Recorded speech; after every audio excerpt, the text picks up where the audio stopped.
Why don't you move to a different country? Why are you staying here? To deal with those who hate us. You're advocating for criminal activity, Cornell. These people are not here lawfully. They need to do what our ancestors did, what many Mexicans have done. No, wait a minute. Many, don't interrupt me. Your ancestors came here illegally.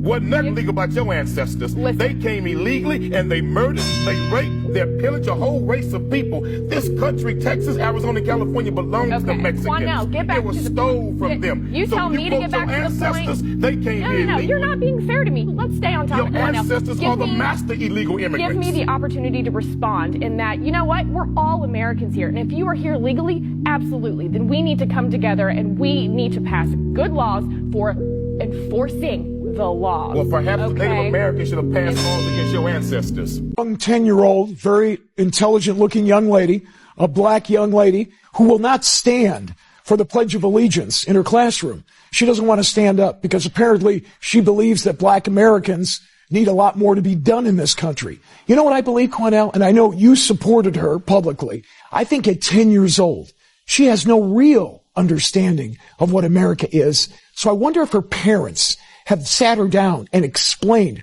what Americans have given their lives. White, black, red. It doesn't make any difference.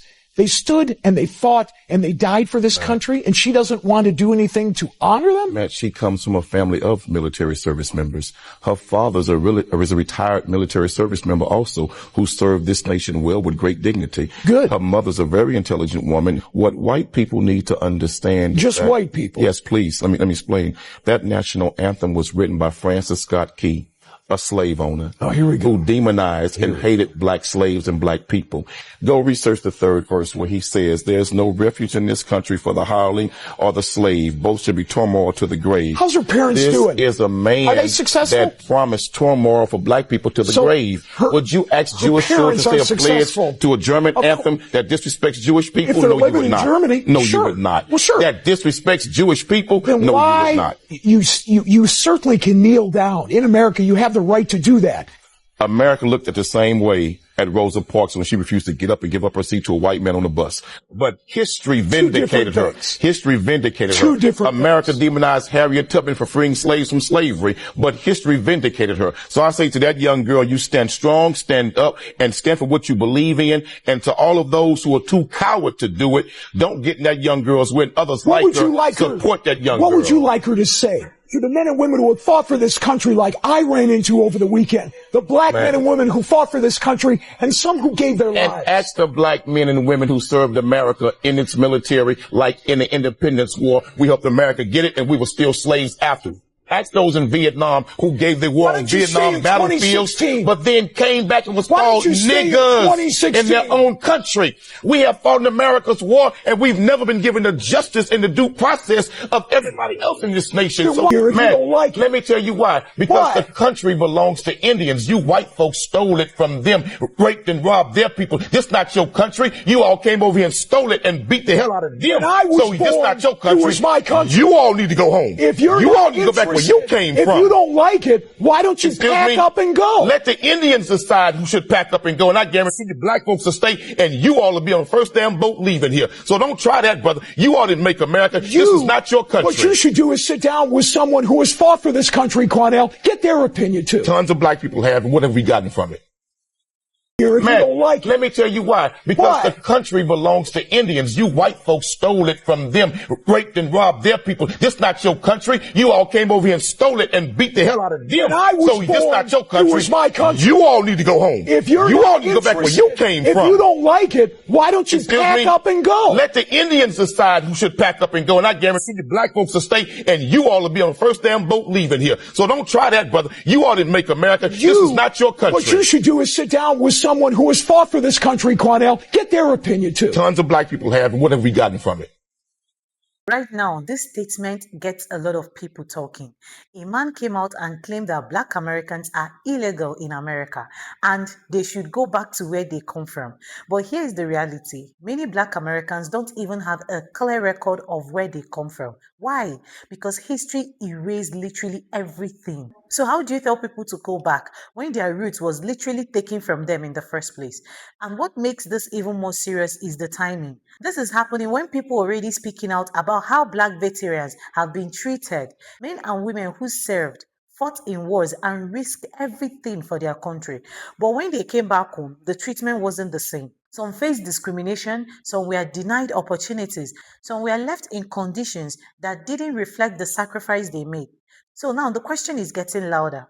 How can people who built, defended, and contributed so much still be told they don't belong? This isn't just a random comment, it's exposing a deeper conversation. My name is Faith. Welcome back to my channel. If this is your first time here, I'm glad you found this channel. Don't forget to like, subscribe, and hit that notification bell so you never miss a conversation. As always, credit goes to the original creators for every single clip used in this episode. Stay tuned, let's watch this clip and we'll be back. How many white men have been allowed to say that they felt threatened by a black man and they killed that black brother, and an all-white jury come back and say not guilty?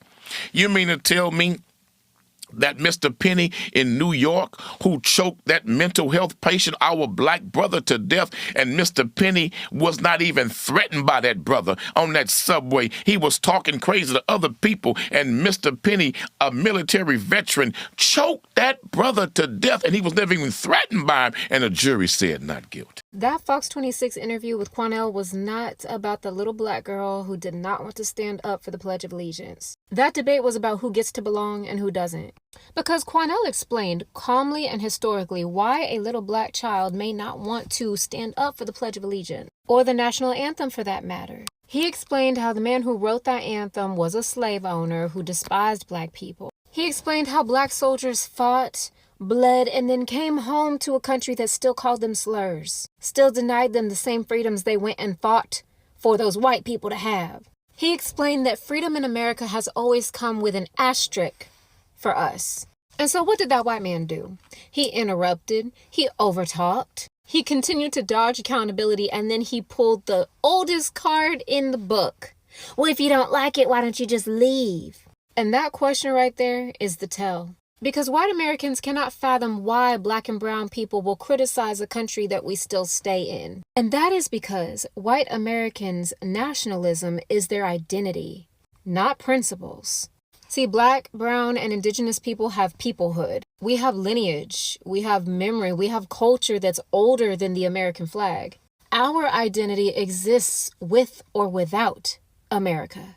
And white Americans don't have that. Because remember, most of them were not nobles, they were not royalty. They were Europe's cast-offs, criminals, rapists, debtors, and the violently poor that were exported to stolen land. The society that put them on the bottom of the hierarchy rid themselves of them and then shipped them here, where they built up a hierarchy that put them at the top.